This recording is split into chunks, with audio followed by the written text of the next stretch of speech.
Welcome to another new video of mine. In this video, I'm going to discuss in detail the features of romantic poetry in British literature and especially the contribution of William Wordsworth. This video is a continuation of my last video. In my previous video, I talked about the influences of German romantics and pre-romantic poets in the writings of British romantic literature. The link is up here. Romantic period is basically witnessed the unprecedented development of literary forms. We find here the development of various literary forms such as poetry, drama, prose, novel. So romantic age or romantic period in British literature witnessed the development of literary forms. And if we talk about romantic poetry in general, because in this video I will be solely discussing about the definition, major features and major writers who are practicing in the genre of romantic poetry.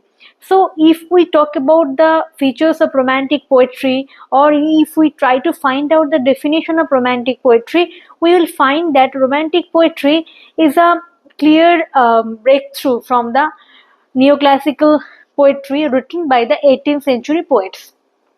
So romantic poetry basically as a literary form has been developed in the hands of William Wordsworth, S.T. Coleridge, P.B. Shelley, Lord Byron, John Keats, and many other minor poets as well. But first of all, we need to know what is romantic poetry, how romantic poetry stands in sharp contrast to the neoclassical poetry of the 18th century. Neoclassical poetry is the poetry of the 18th century. Here, the poets, especially John Dryden, Alexander Pope, they are the major literary figures. Even Dr. Samuel Johnson, they are the major literary figures of this age.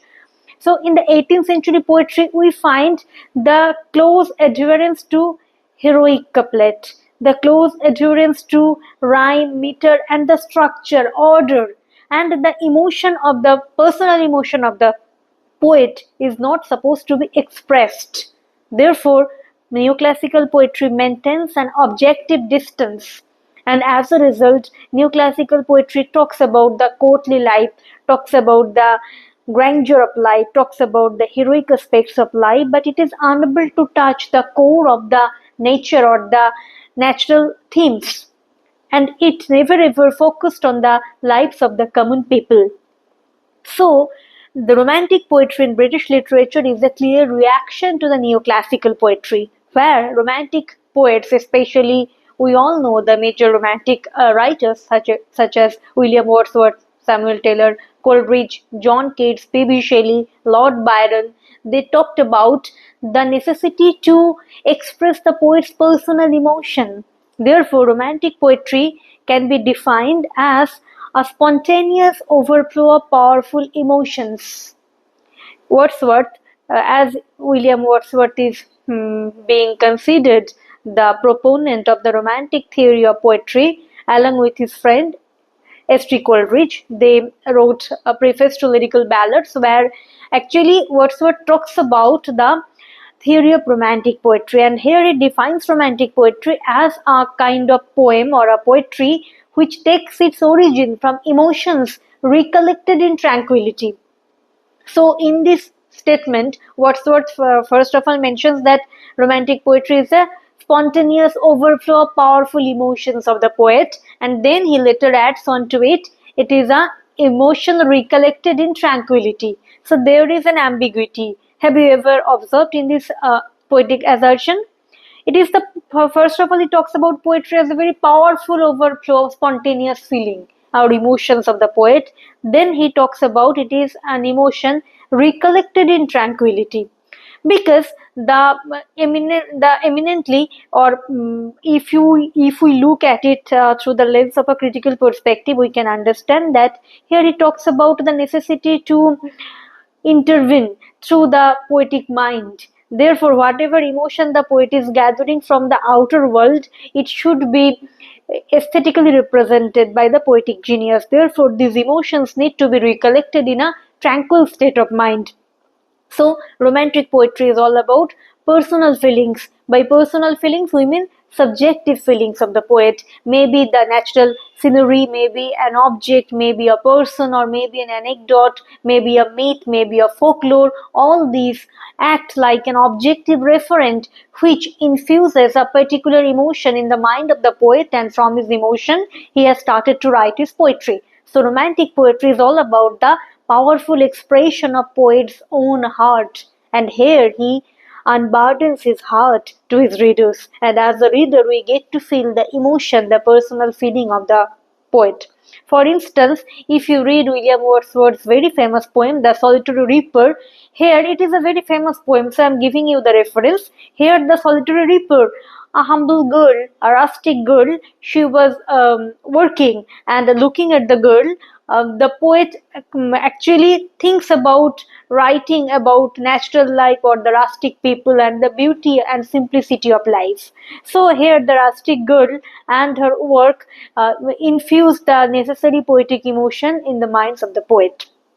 So romantic poetry is all about this kind of life. It talks about the vivid representation of natural life, normal people, simple people, ordinary people. So for the first time in literature, in romantic poetry, normal people, common people, and the lives, their sufferings, their aspirations, their hopes, all these things find poetic representation. So romantic poetry is basically a subjective or a personal expression of the poet's emotion. Do you get my point? Now, next important aspect of romantic poetry is that its theme is the mortal world. In the neoclassical poetry, if we talk about the poetry of Alexander Pope or John Dryden, their aim is satiric. They wanted to lash back the human follies and the human foibles, and at the same time the human world, its unjust behavior, its idiosyncrasy, all these things are being hinted at through the satiric intervention of the poet. So in the poem like The Rape of the Lock, we find the mockery, the satiric gesture to the aristocratic or sophisticated views of life.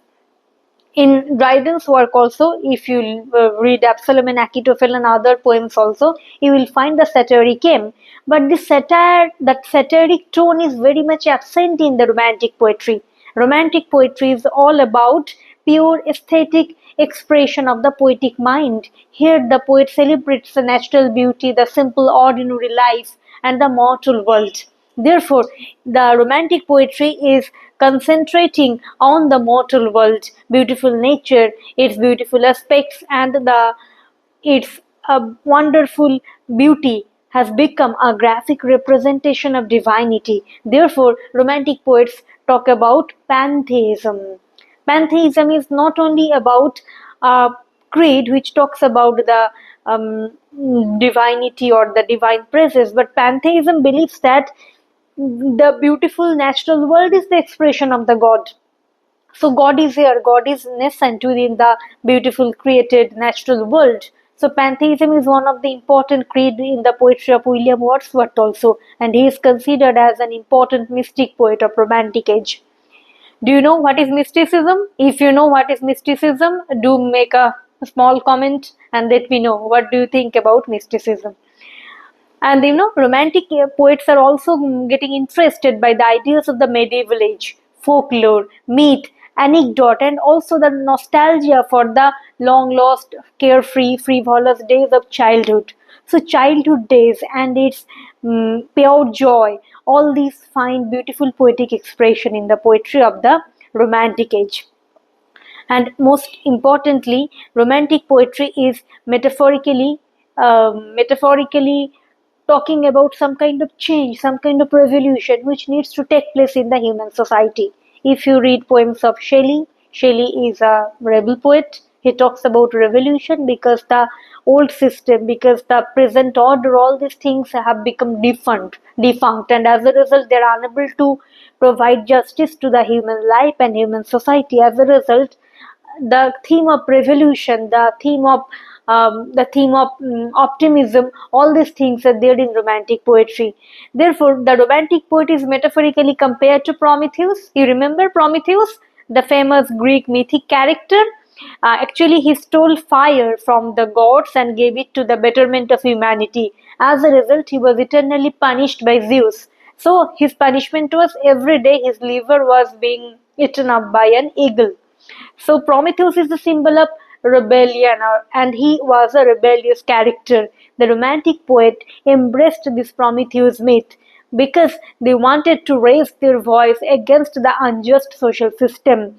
So rebellion and the spark of revolution captured the minds of the romantic poets. And one of the important reasons of romantic writers and their immediate association with the theme of revolution is that the French Revolution in 1789 actually left a far-reaching impact in the minds of the romantic writers in the British soil. As a result, they captured the essence of revolution from the from the French Revolution as well.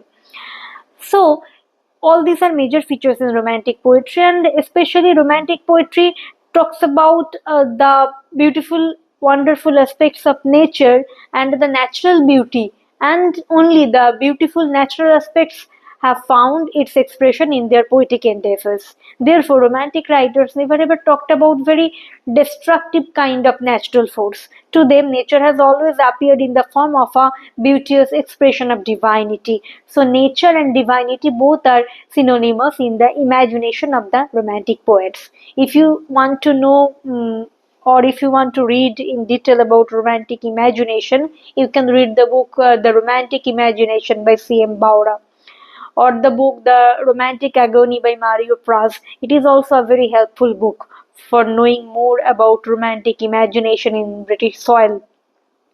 Now, let me talk about William Wordsworth, because we know William Wordsworth is the pioneer or the proponent of the romantic movement in poetry in Britain. So, William Wordsworth was born in 1770 in Cumberland. He died in 1850. So he was a significant influence in the British romantic poetry, and he became poet laureate in 1843. His important works are basically an evening walk, descriptive sketches. He composed these poems when he was in his university days. But the first fruit of his genius we find in lyrical ballads. In 1798, he wrote preface to lyrical ballads, and in 1798, he wrote many poems which published in lyrical ballads.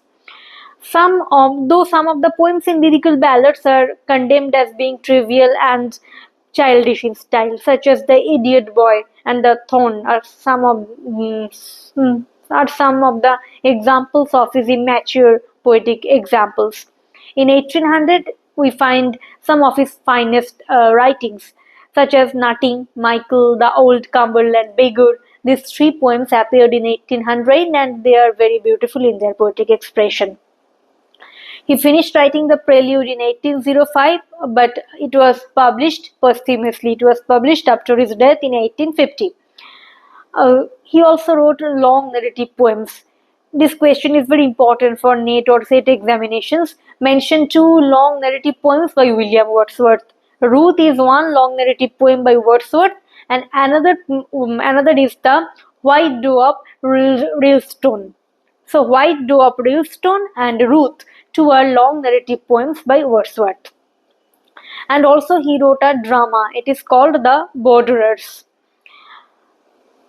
See, William Wordsworth in his poetic endeavor, he tried to capture the beautiful aspects of nature, and also he tried to find the presence of divinity within the beautiful aspects of nature. If you read his famous poems like Immortality Ode, in Immortality Ode, he talks about the presence of divinity and the concept of rebirth, and the lost childhood days and his nostalgia for those days have been reflected in this poem. And also, you can read the famous poem Tintern Abbey.